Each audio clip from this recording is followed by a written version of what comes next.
Welcome to Unexpected Animal Friendships. Today, we'll get to know the most fantastic farm animal. Meet Carlos, a 3-year-old rooster whose greatest talent isn't waking others up, but rather finding the most extraordinary places to take a nap. This is the story of how one drowsy rooster turned hide-and-seek into an internet sensation and taught us all that sometimes the best leaders are the ones who march to the beat of their own drum, or in this case, snore to their own rhythm. When Susie first rescued Carlos, she knew there was something different about him.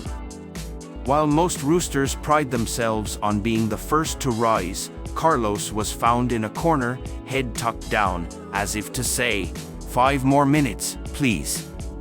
Little did she know, this was just the beginning of Carlos's legendary napping adventures.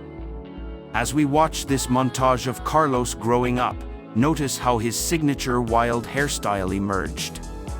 But despite his rock star looks, Carlos preferred the quiet life, leading to some of the most endearing moments ever captured on a farm.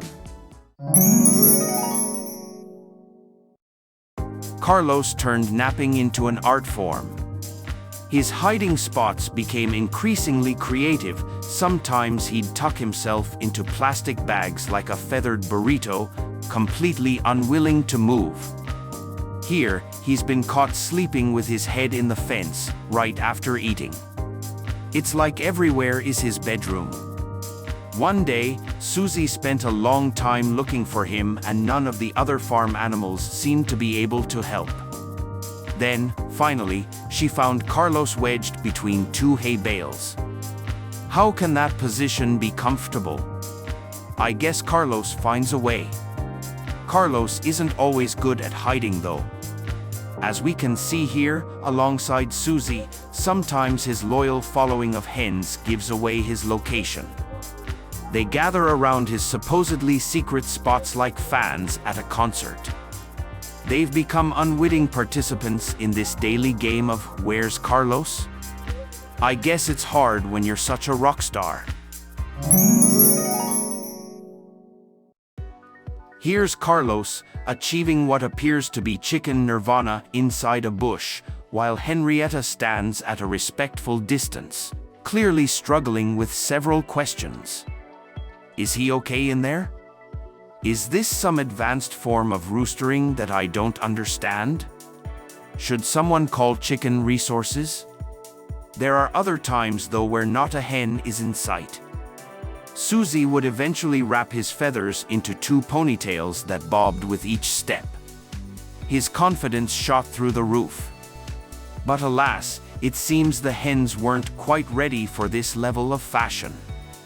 They weren't very subtle about their disapproval of his new hairstyle, but Carlos remained undeterred.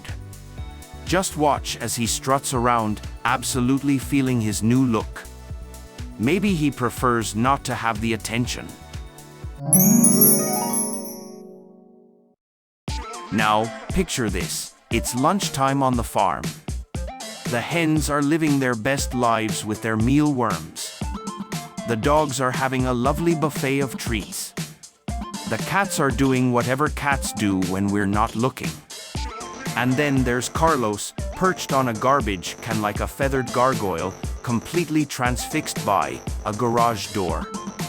It's one of his most mysterious behaviors, this fascination with the garage door. Just look at that concentration. This isn't your casual, "Oh, what's that over there?" kind of observation. No, this is full-blown, "I've spotted a conspiracy and I'm getting to the bottom of it" energy. Is he counting the panels? Has he discovered a portal to another dimension? Is this garage door the chicken equivalent of Netflix? His fascination with the garage door is undeterred by the weather. Here he is again in the winter doing the exact same thing. Look how focused he is. These questions have spawned countless theories among his followers, making him the farm's resident mystic. Completely fixated, Carlos maintains his vigil. What does he see? What does he know? Despite his antisocial tendencies, Carlos has formed some unlikely bonds. Watch as he shares the truck bed with the farm dogs, perfectly at ease among his canine companions. It seems the only requirement for Carlos's friendship is respecting his concentration schedule. A typical day for Carlos involves several key activities: chasing flies until he gets stuck somewhere, falling asleep immediately after eating, and standing unnaturally still during his water baths, a behavior that's both concerning and hilarious to witness. But it's his post-meal naps that have captured hearts worldwide. One moment he's pecking at his food, the next he's sound asleep, often in whatever position he happened to be in when drowsiness struck. Carlos's adventures have united his small farming community. Neighbors regularly join the search when he goes missing, turning his naptime escapades into a village-wide game. It truly takes a community to keep one quirky rooster safe and sound. In a world obsessed with productivity and early rising, Carlos reminds us that it's okay to be different. He's not just any rooster, he's a testament to living life on your own terms, even if that means sleeping through most of it. From his iconic ponytails to his mysterious garage-watching sessions, Carlos has shown us that sometimes the most extraordinary characters are the ones who don't try to fit the mold. After all, why be a regular rooster when you can be unapologetically Carlos? Don't forget to subscribe for more unexpected animal stories. And remember, if you ever feel tired, just channel your inner Carlos and take a nap.